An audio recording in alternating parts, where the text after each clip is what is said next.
Étienne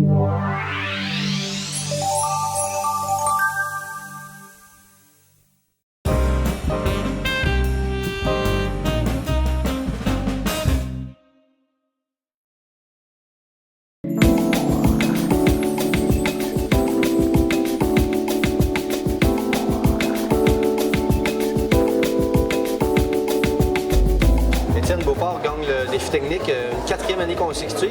Ça vous arrive vraiment souvent. Qu'est-ce que ça dit de Beauport? Qu'est-ce qui se passe à Beauport pour que vous soyez techniquement fort de même? Bien, je pense que c'est un travail de tout le club. Là. On met vraiment du temps là-dessus et on a vraiment ça à cœur. Je pense que c'est un travail de tous nos coachs et notre directeur technique là, qui met vraiment de l'emphase là-dessus. Et je pense qu'on a un peu le mérite du travail qu'on met pendant toute l'année pour réussir nos défis techniques. Est-ce que vous essayez de motiver vos jeunes de manière particulière et ils réussissent bien?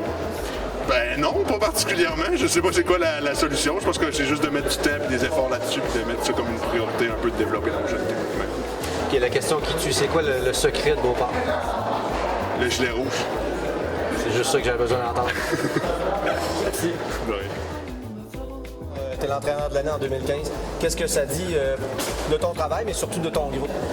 Oui, effectivement, c'est le groupe qui mérite ça. C'est l'entraîneur qui va chercher peut-être le prix, mais je pense que c'est l'équipe qui mérite d'être récompensée pour cette année-là, qui est particulière. C'est une nouvelle équipe qui monte en Division 1. Puis aujourd'hui, elle se retrouve à gagner elle remporte pas le prix de l'équipe de l'année, mais pour moi, comme entraîneur, je suis très, très satisfait de cette équipe-là, puis très fier des gars qui ont fait partie de l'équipe.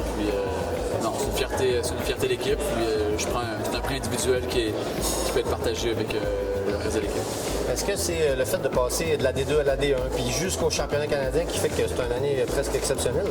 Ben, c'est sûr qu'au début de la saison, nous, on visait plutôt de terminer dans le premier tiers du classement.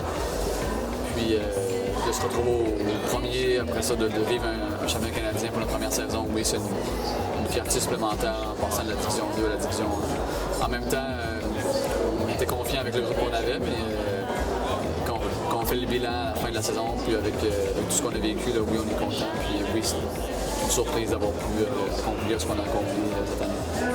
Bravo, Benoît, puis félicitations. Merci. Bon, Fabien, tes filles étaient dans une dernière année juvénile, là, puis finissaient avec un championnat canadien, puis un prix d'équipe de l'année. Qu'est-ce que ça dit de ton groupe, disons? On est très content de ce prix aujourd'hui, même si on ne fait pas tout ça pour obtenir des prix dans les galas. Mais c'est quand même gratifiant de voir que le travail est récompensé et reconnu par d'autres personnes ici dans la région. On est vraiment très contents. C'est une belle récompense pour toutes ces filles-là qui ont travaillé fort depuis de nombreuses années.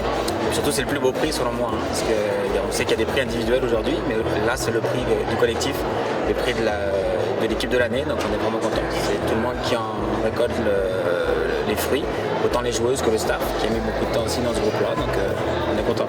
C'est une belle récompense. As-tu un groupe spécial avec toi, tu penses? Et c'est un groupe qui part de très loin, comme je l'ai dit à de nombreuses reprises, un groupe qui est passé par la petite porte pour rentrer en Ligue Élite à l'âge du 13. Peu de gens y croyaient. Nous, on y a cru, puis les filles ont cru aussi, on s'est travaillé très très fort. Ça n'a pas été simple, c'était même compliqué au début. Comme je le disais, on a perdu beaucoup de matchs. Et puis au fil du temps, les filles ont vraiment imprimé la philosophie de jeu qu'on voulait leur inculquer. Et puis ça paye aujourd'hui en U18. Donc c'est un long chemin, mais c'est une belle récompense aujourd'hui. Merci. Merci. OK, Laval, le Phoenix des Rivières est rendu le club de l'année 2015. Qu'est-ce que ça veut dire pour tout le travail que vous avez accompli? En effet, beaucoup de travail cette année. Déjà, ici à Soi, on avait 17 nominations dans plusieurs catégories. Équipe, athlète, arbitre, club de l'année. Alors, tout ça ensemble, c'est le travail de plusieurs bénévoles pendant toute l'année. Du travail intensif, du travail de nos permanents aussi dans le bureau là, qui ont travaillé là, sans relâche là, pour essayer de donner le maximum de service à nos membres. Ça fait 10 ans que le Phoenix n'avait pas gagné. On dirait presque une traversée du désert pour un gros club de même. Est-ce qu'il y a comme une récompense supplémentaire qu'on voit en bout de ligne? Oui, je pense que oui, parce que certains qu'on travaille depuis des années, certains qu'on n'a pas toujours le prix à tous les ans, mais on sait que nous, dans notre club, l'effort est là. Puis on sait qu'à chaque année, on fait le travail requis.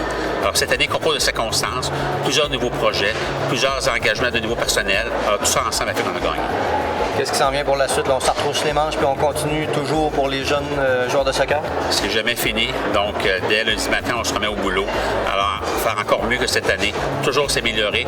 On n'est pas parfait, on fait des erreurs, mais on est toujours en amélioration. Merci puis bravo. Merci encore.